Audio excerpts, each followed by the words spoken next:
শত শত বছর ধরে এক অন্ধকার যুগ চলছিল। সেই আঁধার কাটিয়ে এবার উঠছিল দক্ষিণ সূর্য। ভারতের জনমানুষ সম্ভবত আরও একটি বার বুক চিতিয়ে চলার সুযোগ পেতে চলেছিল। সেই সূর্যের নাম শিবাজি।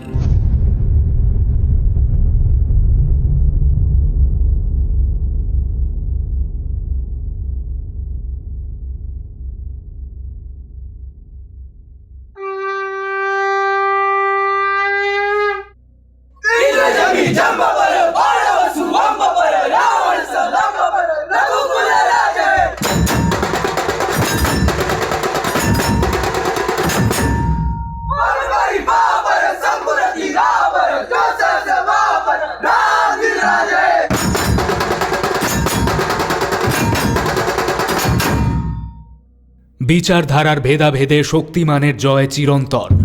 ক্ষমতার অলিন্দে যার আনাগোনা, সে সব সময় চেষ্টা করছে নিজের মতো করে ইতিহাস সৃষ্টির। অহং সর্বস্ব হয়ে চেষ্টা করছে বাকি সকলকে পদানত করবার। কিন্তু দেশ ও মাতৃকার ঋণ যখন বড় হয়ে দেখা দেয় নিশ্চিত বিলাসিতার থেকে, মান সম্মান যখন প্রিয় হয়ে ওঠে প্রাণের থেকে, তখনই জন্ম নেয় বিপ্লব। যুগে যুগে ভারতের আকাশ বাতাস বারবার মুখরিত হয়েছে বিপ্লবের হুঙ্কার ধ্বনিতে। সময় তার হিসেব না রাখলেও রাতের তারারা সাক্ষী রয়েছে এখনো। মোগল শাহী আর নিজাম শাহীর অধীনে অধুনা ভারতবর্ষের আকাশ যখন তমসাচ্ছন্ন, শক্তি প্রয়োগে যখন লুণ্ঠিত হচ্ছে ভারতবর্ষের আন বান আর শান, তখন অসি হাতে গর্জে উঠেছিলেন বীর ছত্রপতি শিবাজী মহারাজ। শত্রুদের বিরুদ্ধে তিনি আগুন, তিনি সিংহ, তিনি কৃষ্ণ, তিনি আলো, তিনি অপ্রতিরোধ্য, তিনি অজেয়। ভারত রাষ্ট্রের ধ্বজা বহনকারী ছত্রপতি শিবাজির উদ্দেশ্যে শ্রদ্ধা জানিয়ে বিভা ক্যাফের পক্ষ থেকে আজকের নিবেদন অভিক মুখার্জির কলমে শেষ প্রণাম। আজকের গল্প পাঠে তমাল, বিভিন্ন চরিত্রে নিহারেন্দু, দেবদত্ত, অন্বেষ, অর্ঘ্য, প্রান্ত এবং তমাল। সম্পাদনায় সায়ন, প্রযোজনা ও পরিবেশনায় বিভা পাবলিকেশন। শুনছেন অভিক মুখার্জির ঐতিহাসিক গল্প শেষ প্রণাম।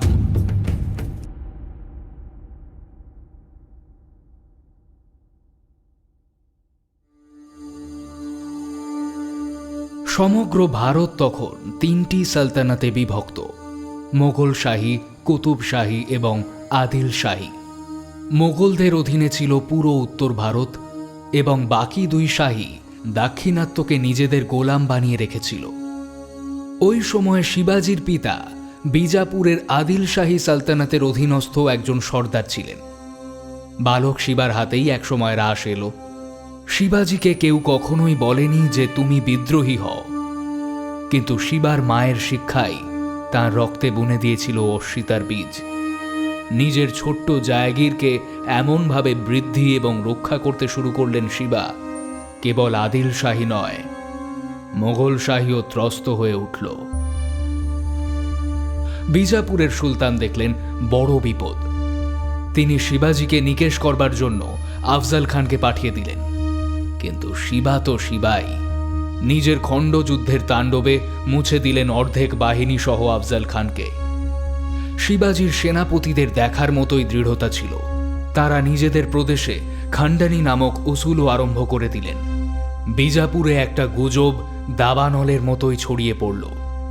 শিবাজি বিজাপুর আক্রমণ করবেন এবং আলী আদিল শাহীকে মসনদচ্যুত করে তিনি অন্য কাউকে সুলতান বানাবেন। সুলতান দরবার ডাকলেন, সাহায্য চাইলেন কর্নুলের বাহাদুর সর্দার সিদ্দি জওহরের কাছে। সিদ্দি জওহরের পরাক্রম তখন সর্বজন বিদিত। তাঁর যুদ্ধকৌশল অসাধারণ ছিল। 20,000 ঘোড়সাওয়ার আর 40,000 পদাতিক সৈন্য নিয়ে শিবাজিকে শিক্ষা দেওয়ার জন্য সিদ্দি চললেন পানহালগড়। তাঁর সঙ্গে ছিল ফয়সাল খান আর রুস্তম জাহাঁ। শিবাজির পুরো বাহিনীটাই সেই সময় আলাদা আলাদা অঞ্চলে ভিন্ন ভিন্ন লড়াইতে ব্যস্ত ছিল। সময় শিবাজির অনুকূলে ছিল না, আর ওদিকে এগিয়ে আসছিল সিদ্দি জওহর। ঠিক তখনই খবর এলো মোগলদের সর্দার শায়েস্তা খান 75,000 সেনা নিয়ে বেরিয়ে পড়েছে। লক্ষ্য শিবাজি।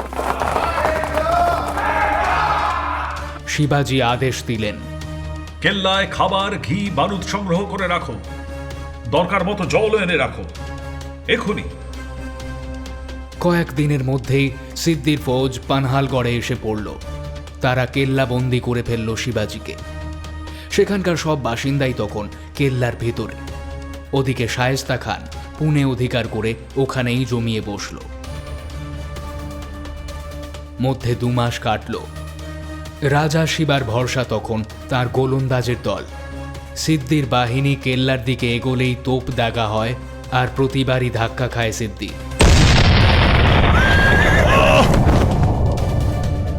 পরামর্শ চলছিল কেল্লার ভিতর। শিবাজির বন্ধু তথা কেল্লার প্রহরার দেখভাল করার দায়িত্বে থাকা শরৎ বলল, রাজে, এভাবে আর কতদিন চলবে? বর্ষাকাল পর্যন্ত। সহ্যাদ্রি পর্বত থেকে নেমে আসা বৃষ্টি সিদ্দির সমস্ত প্রতিরোধ লণ্ডভণ্ড করে দেবে। আমরা তখনই কেল্লা থেকে বেরিয়ে যেতে পারবো। দিন গোনা আরম্ভ হল। মরশুমি বর্ষণ আরম্ভ হলেও কিন্তু সিদ্দির কাজে কর্মে তার প্রভাব পড়ল না। প্রতিরোধ কমা তো দূরের কথা, উল্টে বেড়ে গেল। তারা বরং একটা নতুন চাল চালল। কাছেই রাজাপুরে এসে বসেছিল কয়েকজন ইংরেজ। তারা ভাড়াটে সৈন্য হিসেবে কাজ করছিল। সিদ্দি তাদের কাছে দূরপাল্লার কামান আর গোলন্দাজ চাইলেন। তারা সাহায্যও করল। অথচ এই ইংরেজরাই কিছুদিন আগে শিবাজিকে অভয় দান করেছিল, আমরা তোমাকে যথাসাধ্য সাহায্য করব। ইংরেজদের হালকা ওজনের অথচ দূরপাল্লার কামান কিন্তু সিদ্দির কাজটা সহজ করে দিল। এবার দুর্গ থেকে বেরিয়ে আসা ছাড়া শিবাজির কাছে আর কোনো উপায় রইল না। শিবাজি বুঝে গিয়েছিলেন, আর না বেরোলে হিন্দুশাহীর পতাকার স্বপ্ন চিরকালের জন্য থমকে রয়ে যাবে। এক রাতে পানহালগড়ের কেল্লার গা বেয়ে এক সন্ন্যাসীকে উঠতে দেখা গেল। সকলের নজর এড়িয়ে কেল্লার প্রাচীরের উপর পৌঁছানোর পর সে প্রহরীদের কাছে নিজেই গিয়ে উপস্থিত হল। তাদের বলল,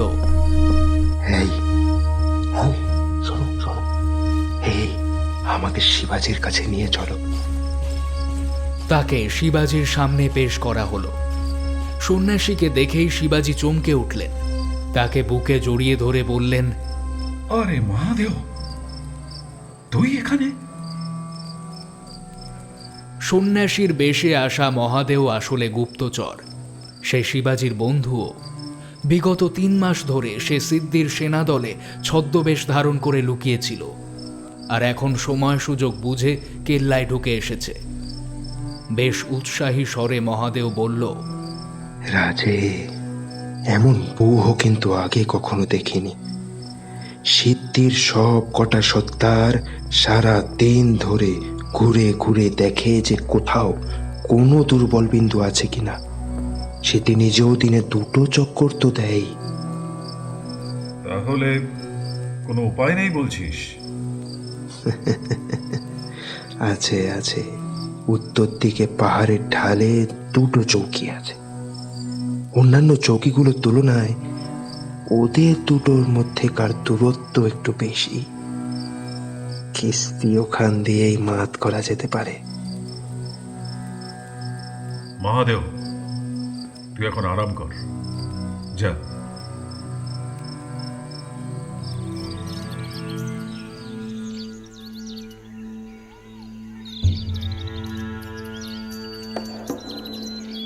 পরদিন সভা বসল। বাজিপ্রভু, ত্রম্বক রাও, গঙ্গাধর পন্থ, ইয়েসাজির মতো মাথারা জড়ো হলেন। ডাকা হলো মহাদেবকেও। সে সব কথা খুলে বলল। ত্রম্বক রাও শুনে বললেন, এ তো শুভ সংবাদে। তাহলে আর অপেক্ষা করে কি হবে? এইবার শিবাজি রাজে ওই পথ ধরে বেরিয়ে গেলেই মঙ্গল। মারাঠা সূর্য শিবাজি এইভাবে পলায়ন করবেন? বাজি প্রভুর কণ্ঠে উষ্মা প্রকাশ পেল। হাসলেন শিবা। তারপর বাজি প্রভুকে বললেন, ইতিহাস থেকে শিক্ষা নাও বাজি। কৃষ্ণ কি মথুরা থেকে বেরিয়ে যাননি? সেক্ষেত্রে কি যাদবদের ডুবে মরতে হয়েছিল? তাও বলি, ভগবান কৃষ্ণ গিয়ে আর কখনো ফেরত আসেননি, কিন্তু আমি আসব, দ্বিগুণ শক্তি নিয়ে ফিরব। যুদ্ধের অন্তিম হার জিতের আগে কিছু ছোট ছোট লড়াই হারতেই হয়, আর এটা অন্তিম মুহূর্তও নয়। প্রথমত, এখান থেকে বেরোনোটাই কঠিন কাজ, আর দ্বিতীয়ত, শত্রুর চোখে ধুলো দিয়ে 15 ক্রোশ দূরের বিশালগড়ের দুর্গে পৌঁছানো চারটিখানি কথা নয়। আপনি বেরিয়ে চলুন রাজে। বিশালগড়ে আপনাকে সুরক্ষিত পৌঁছে দেওয়ার দায়িত্ব আমার।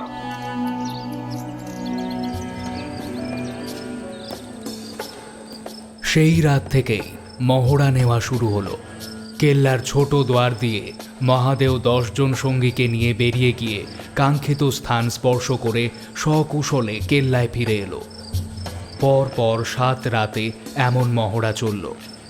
প্রতি রাতে 3 জন করে সৈন্য বাড়ানো হলো। শেষ 3 বারে পালকি নিয়েও আনাগোনা করল মহাদেওর সেনা টুকরি। পরীক্ষণ ঠিকঠাক চললেও রাজে কিন্তু সন্তুষ্ট হতে পারছিলেন না। তার মনে হচ্ছিল কোনো না কোনো খামতি রয়ে গেছে। একটা ভুলও সবকিছু বানচাল করে দিতে পারত, আর ধরা পড়ার পরিণাম মানে হিন্দু শাহীর স্বপ্ন সমূলে বিনষ্ট হয়ে যাবে। শিবাজি জানেন যে মারাঠাদের আভ্যন্তরীণ বিভেদ এত বেশি যে তিনি না থাকলে মারাঠারা আজীবন গোলাম থেকে যাবে।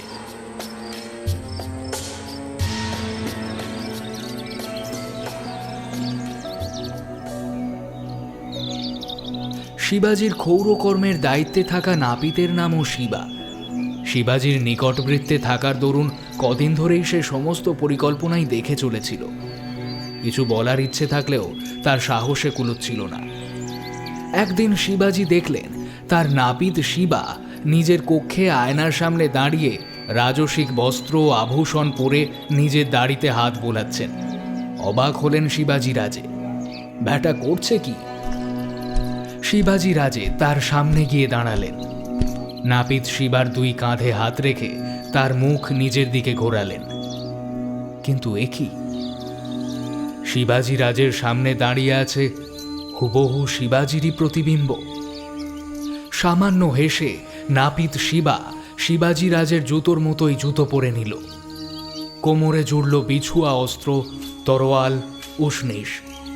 তারপর 2 কদম হেঁটে দেখালো শিবাজি রাজার প্রতিলিপি নাপিত শিবা, এবং সব শেষে শিবাজি রাজের পা স্পর্শ করে বলল, ক্ষমা করুন মহারাজা।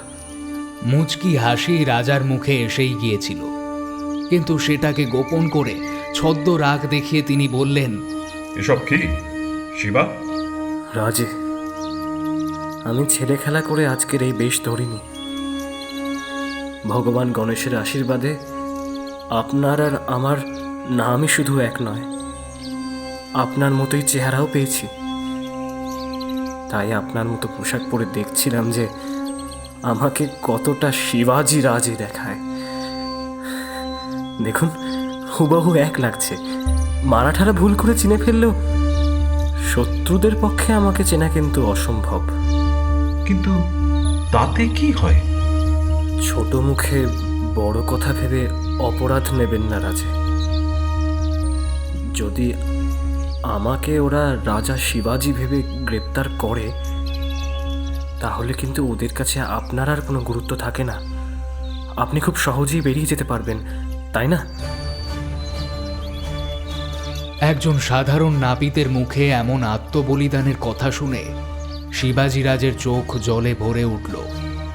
তিনি শিবাকে বুকে জড়িয়ে ধরে বললেন, আমার দেশে যতক্ষণ তোমার মতো নাগরিক থাকবে, ততক্ষণ রাষ্ট্র সেবা করা থেকে আমাকে কেউ আটকাতে পারবে না। কিন্তু নিজের জীবন রক্ষার তাগিদে আমি তোমাকে শত্রুর হাতে তুলে দেব কিভাবে? রাজে, আপনার জন্য, মহারাষ্ট্রের জন্য, ভারত ভূমির জন্য কত শত মারাঠা সৈনিক প্রতিদিন লড়ছে, প্রাণ দিচ্ছে। আপনি মারাঠা মাটির উত্তম সন্তান। এই অধমের প্রাণের দাম আপনার জীবনের মূল্যের কাছে নগণ্য। রাজে, রাজে, আমাকে আমার স্বর্গপ্রাপ্তির পথ থেকে সরিয়ে দেবেন না। আমি জানি ওদের হাতে ধরা দেওয়ার একটাই মানে মৃত্যু, কিন্তু আমি ভয় পাই না, কারণ মৃত্যু তো কোনো না কোনো এক সময় এমনিও আসবে। বরং এইভাবে মরলে জীবনের একটা মানে থেকে যাবে। শিবাজি আর কোনো কথাই বলতে পারলেন না। চোখের জল মুছতে মুছতে তিনি মন্ত্রণা কক্ষের দিকে এগোলেন।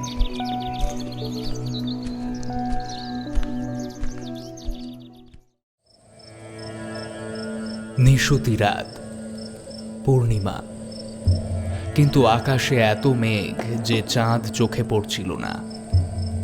কেল্লার গুপ্ত দ্বার দিয়ে বাজি প্রভুর নেতৃত্বে দুটো পালকি বেরোলো।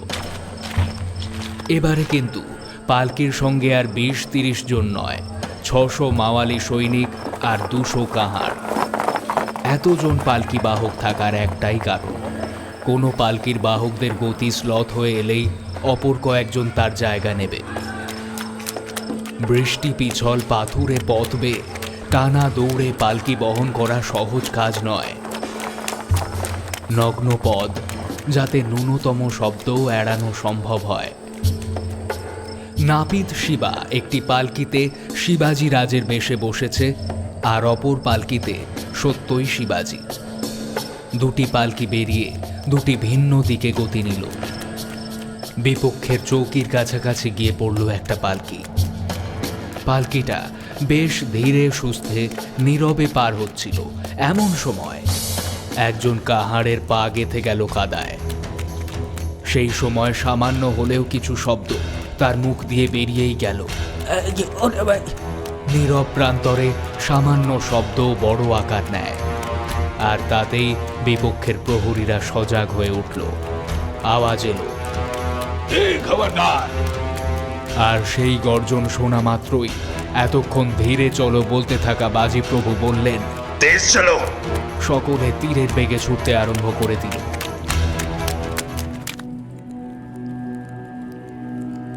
সিদ্ধি নিজের তাঁবুতে ঘুমোচ্ছিলেন। একজন সৈনিক এসে সব কথা জানালো। ঘুম ছুটে যেতেই সিদ্ধি ক্ষেপে উঠল। আর একজন এসে বলল, শিবাজি পালিয়ে গেছে। এইবার বিছানার পাশে রাখা তরবারিটা টেনে সংবাদদাতার মাথাটাই ধর থেকে আলাদা করে দিলেন সিদ্ধি।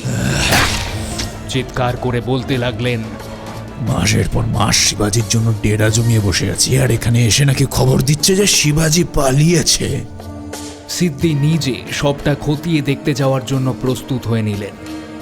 আর তখনই আর একজন এসে খবর দিল, শিবাজি ধরা পড়েছে।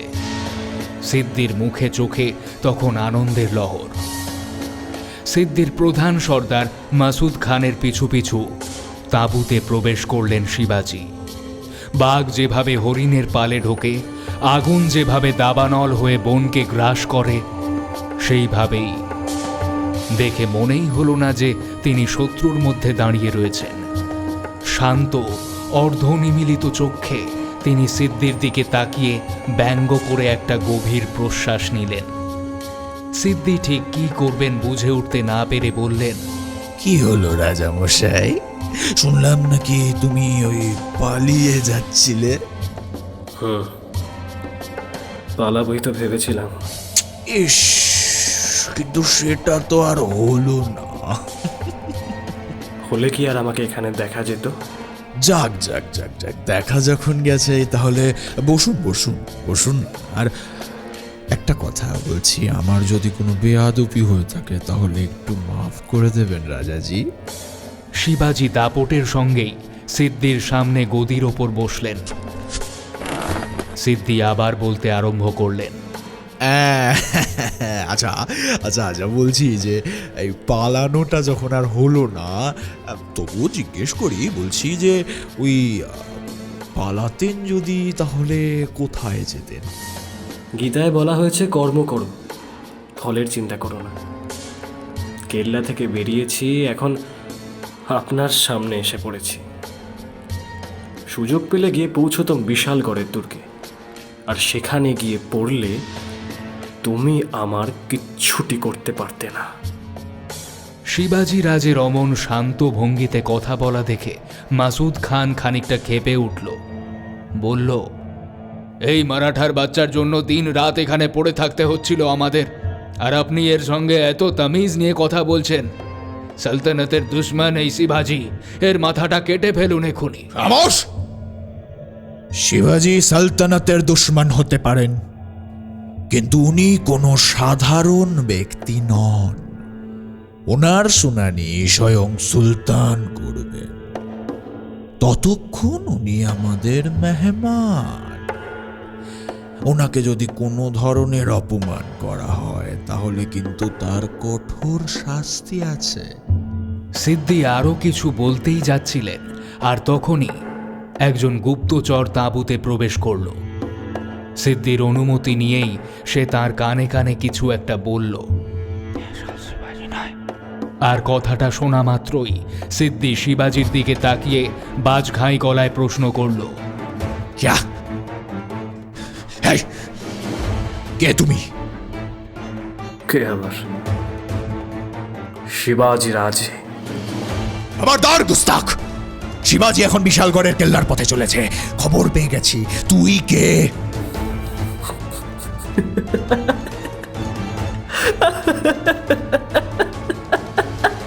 আমি তো শিবাই, শিবাজি রাজের নাপিত শিবা। কেন সিদ্ধি, তুমি কি ভেবেছিলে শিবাজি বাচ্চা ছেলে, তাকে ধরা কি হাতের মোয়া? এই চাইলাম আর এই পেলাম। এতক্ষণে তিনি অনেকটা পথ পেরিয়ে গেছেন, অনেকটা। আর তুমি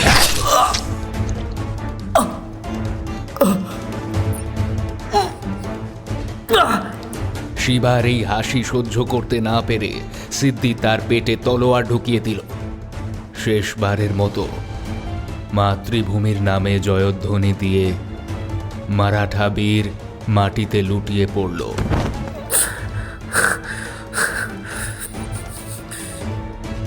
জয় মারাঠা। ওদিকে মাসুদ খান নিজের ফৌজ নিয়ে বিশালগড়ের দিকে ছুটে চলল।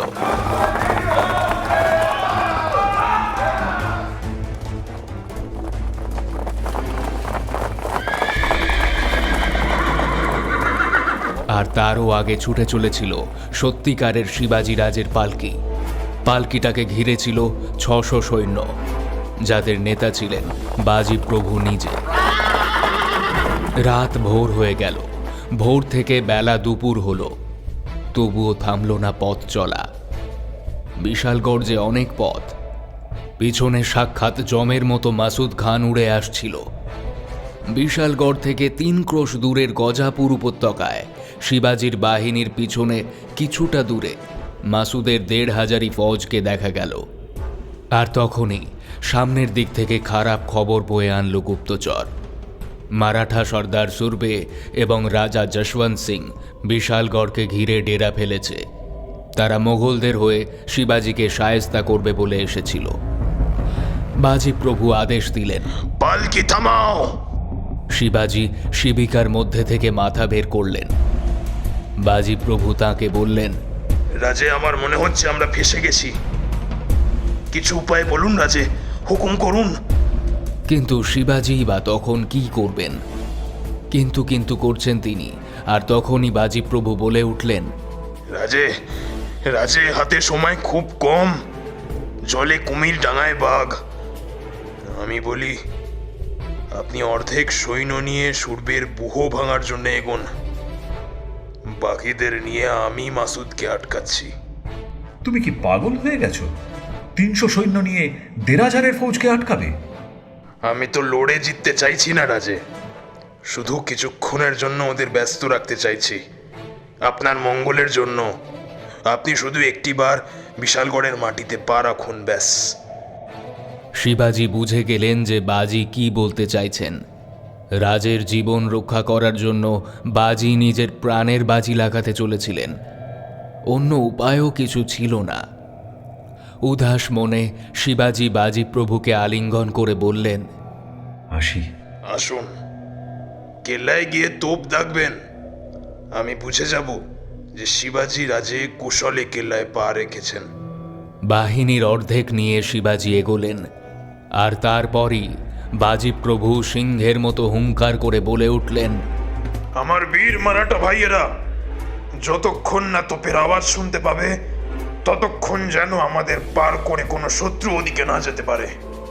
মারাঠা রক্তের সম্মান এখন তোমাদের হাতে। জয় ভবানী। 300 বীরের জয় ঘোষে উপত্যকা যেন জীবন্ত হয়ে উঠল। ওদিকে শিবাজি নিজের বীরদের সঙ্গে নিয়ে ছুটে চলেছিলেন। যখন তিনি বিশালগড় থেকে সামান্য দূরত্বে, তখন সুরবে সেই খবর পেল। প্রতিরোধ গড়ার চেষ্টা করলেও তা সফল হলো না। কলা মূলোর মতো শত্রুদের কাটতে কাটতে এগুলো শিবাজির বাহিনী।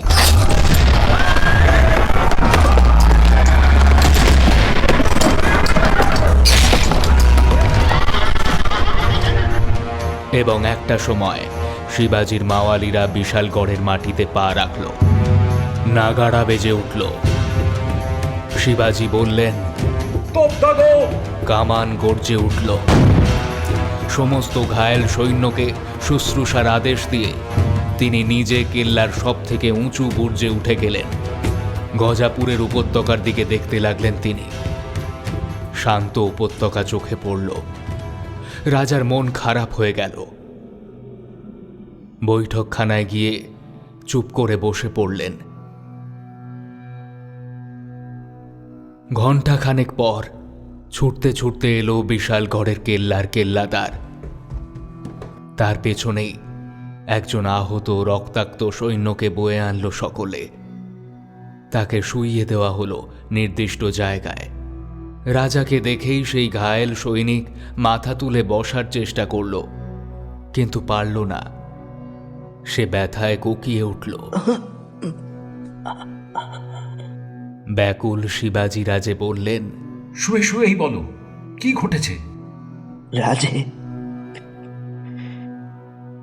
রাজে বাজি প্রভু বীরের মতো লড়েছেন। উপত্যকার এপারে বিপক্ষের কেউ পা রাখতে পারেনি। যে এগিয়েছে তার মুন্ড ধর থেকে আলাদা করে দিয়েছে বাজি প্রভু। অবস্থা এমন দাঁড়িয়েছিল যে শত্রুপক্ষ আর এগোবে কিনা তাই নিয়েই দোনামোনা করছিল। এক হাতে তলোয়ার আর এক হাতে বললাম নিয়ে বাজি প্রভুর সে কি রণমূর্তি। এরপর মাসুদ খান আর না পেরে বন্দুক ধরে শয়তানটা বাজি প্রভুকে ঝাঁঝরা করে দেয়। আমরা তো একবারের জন্য চমকে ভেবে নিয়েছিলাম যে বাজি প্রভু আর নেই, কিন্তু আমাদের চমকে দিয়ে তিনি বলে উঠলেন, কেউ কি কামানের আওয়াজ শুনতে পেয়েছ? আমরা উত্তর দিলাম, না পাইনি। উনি ওই অবস্থায় আবার উঠে দাঁড়ালেন, বললেন, রাজে এখনো কেল্লায় প্রবেশ করেননি, তার বাজি কিভাবে এত আগে হেরে যায়? হ্যাঁ, হাতের বল্লম নিয়ে আরো বিপক্ষের একজনকে খতম করে শত্রুদের মারতে আরম্ভ করলেন। শিবাজির চোখ জলে ভরে উঠল। যে দৃঢ় শিবাজি রাজকে সবাই সবসময় দেখেছে, তাকে কাঁদতে দেখে অবাক হলো সকলেই। শিবাজি খুব মৃদুভাবে জিজ্ঞাসা করলেন, তারপর? তারপর তারপর তোপ দাগার শব্দ শোনা গেল। বাজি প্রভু শব্দের উচ্ছের দিকে তাকিয়ে বললেন, রাজে শেষ প্রণাম। নিজের কথা শেষ করে আহত সৈনিক প্রবল একটা হেঁচকি টানল। তার চোখ খোলা রইল, কিন্তু সে চিরদিনের জন্য নীরব হয়ে গেল। বাচ্চা ছেলের মতো কান্নায় ভেঙে পড়লেন শিবাজি রাজে। ঈশ্বর,